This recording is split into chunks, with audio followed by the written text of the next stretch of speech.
Karena belakangan muncul kampanye kebaya Goes to UNESCO yang menyerukan dukungan untuk menjadikan kebaya sebagai warisan budaya tak benda versi UNESCO. Dukungan berdatangan dari segala lapisan masyarakat, mulai dari ibu rumah tangga, ada figur publik, hingga pemerintah. Nah, apa yang menjadi latar belakang kampanye ini? Kita akan bahas bersama Ketua Perempuan Berkebaya Indonesia, ada Rahmi Hidayati. Selamat malam, Mbak Rahmi.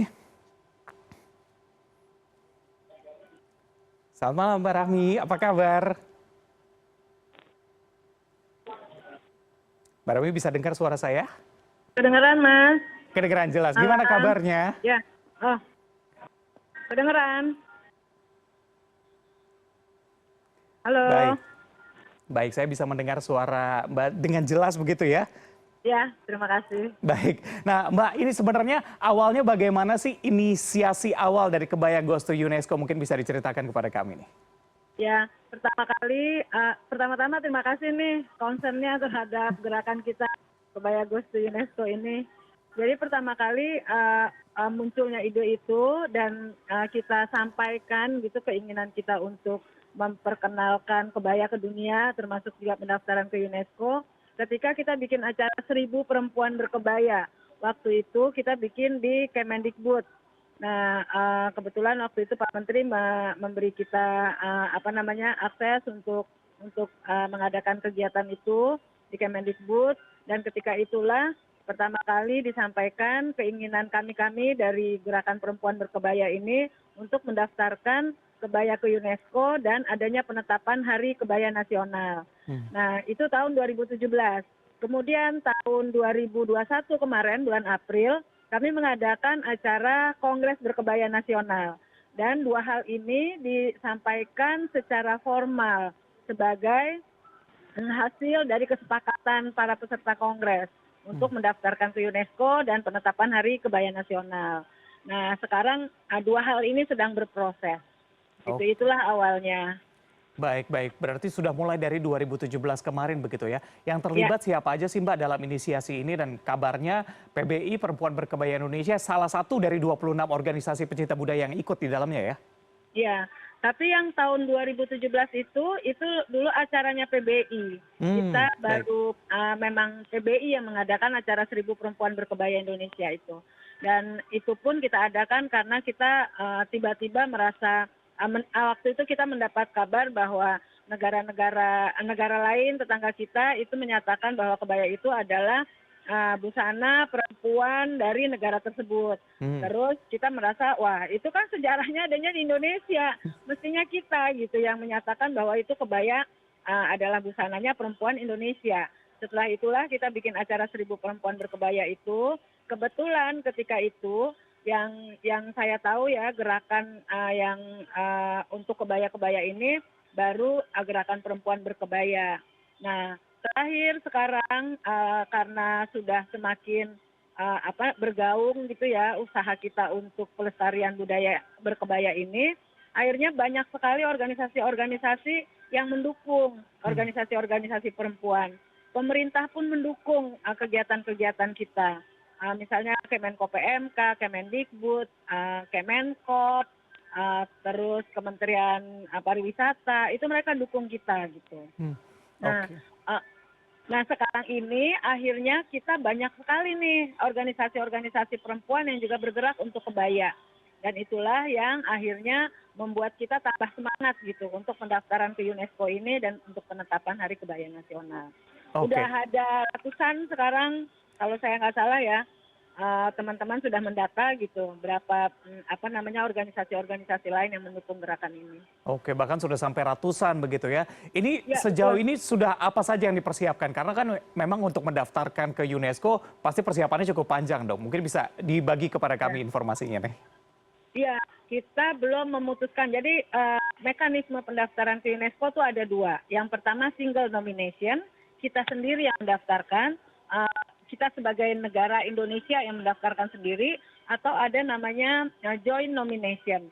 Kalau joint nomination itu beberapa negara sama-sama bersatu mereka untuk mendaftarkan ke UNESCO. Karena budaya itu dianggap yang didaftarkan itu dianggap sebagai budaya yang dilestarikan di negara-negara tersebut.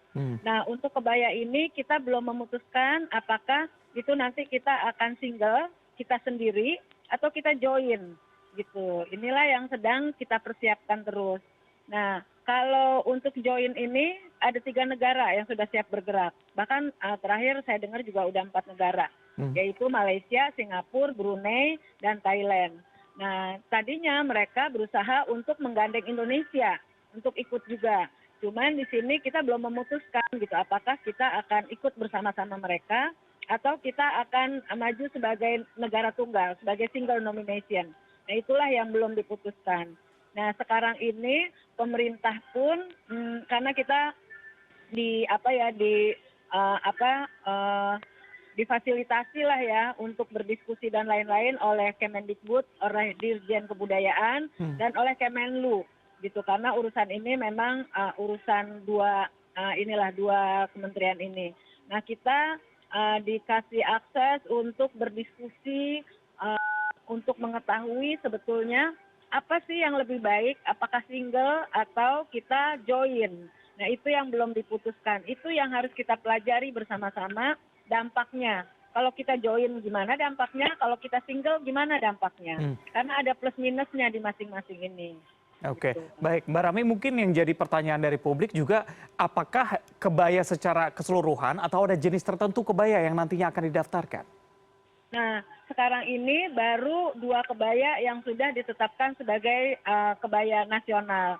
Itu kebaya asal Riau sama kebaya yang asal DKI. Itu yang sudah ditetapkan. Tapi misalnya model kebaya Kutu Baru, model kebaya Kartini seperti yang saya pakai ini, atau model kebaya Bali, kebaya Basiba dari Sumatera Barat, itu kita belum daftarkan sebagai warisan budaya tak benda asal Indonesia yang di dalam negeri gitu. Itu kita belum daftarkan.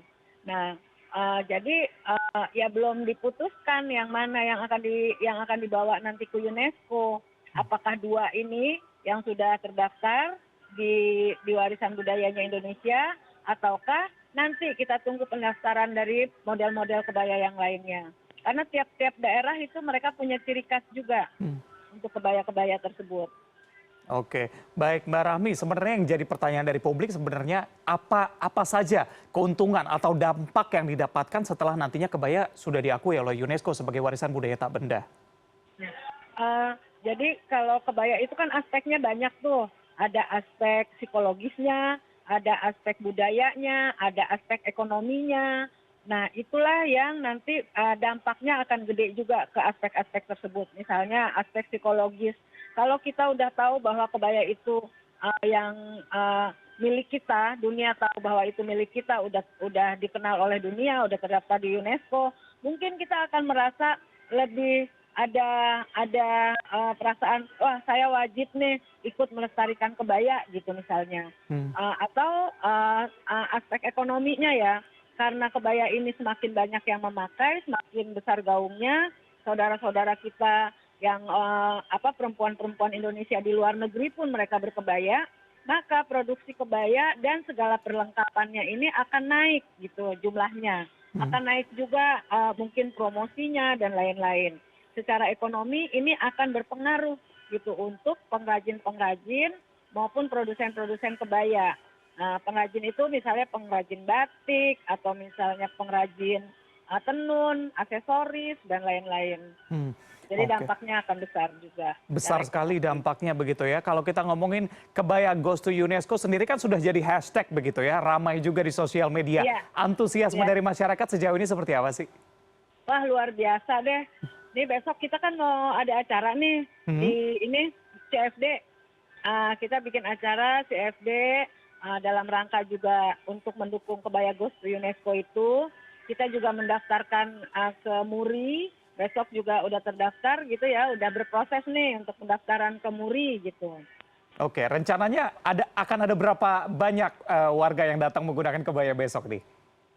Yang udah terdaftar itu ada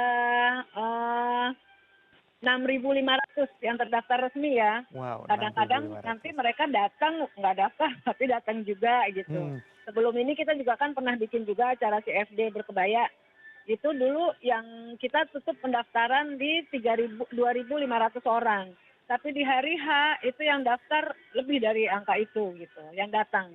Oke. Jadi besok ya mudah-mudahan lebih dari 6.500 orang. Iya, pasti seru banget. Kalau tadi Mbak Rahmi jelasin acara yang di dalam negeri, di luar negeri juga ada. Ini sebelumnya juga ada diaspora Indonesia di Amerika Serikat begitu ya, yang juga meramaikan jalan berkebaya. Mungkin bisa diceritakan juga nih Mbak. Ya, jadi ternyata saudara-saudara kita para perempuan di luar Indonesia ini, di luar negeri kita, nah itu mereka juga punya concern yang tinggi gitu terhadap upaya pelestarian kebaya ini. Jadi sekarang teman-teman di Amerika itu mereka juga bikin acara-acara kebayaan. Misalnya kemarin itu apa namanya 17-an.